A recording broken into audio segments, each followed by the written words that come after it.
Mga kwentong himala o nakakamangha bilang 17. Matagal nang naganap ang kwentong ito.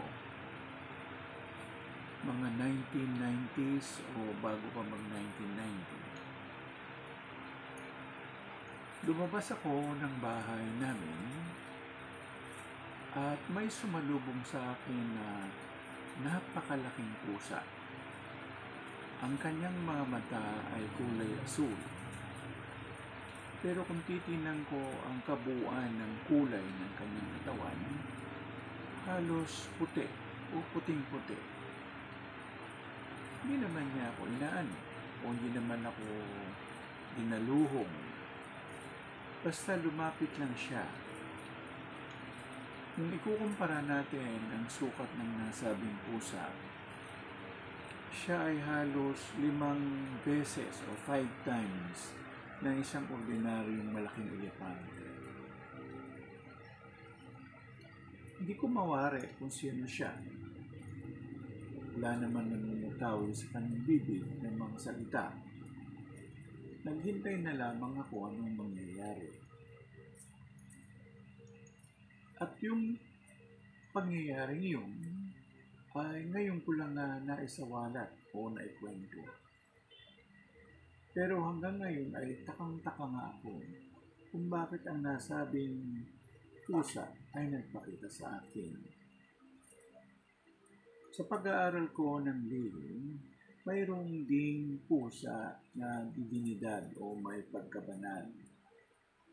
Kagaya na lang ng pangalan ng pusa na si Ivkatum na isa sa mga pangalan ng tawag 24 Ancianos. Hindi ko naman siya sinuri ng maigi. Pero mga ilang araw din o buwan o taon nakikita ko siya. Ito palang pangalan ang anghel o isa sa mga 24 Ancianos na si Ivkatum. Ito palang pangalan ito ay ginagamit din sa susi sa mga orasyones. Hindi na ipaliwanag ng aking mentor ang tungkol dito.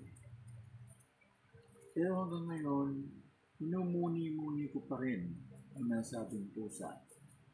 Dahil may naganap din sa buhay ko na nung ako makulang sa lugar ng Ilocos Norte. At malaking pusa, mas malaki pa kay Garfield. Hindi ko nalaman ang pangalan niya.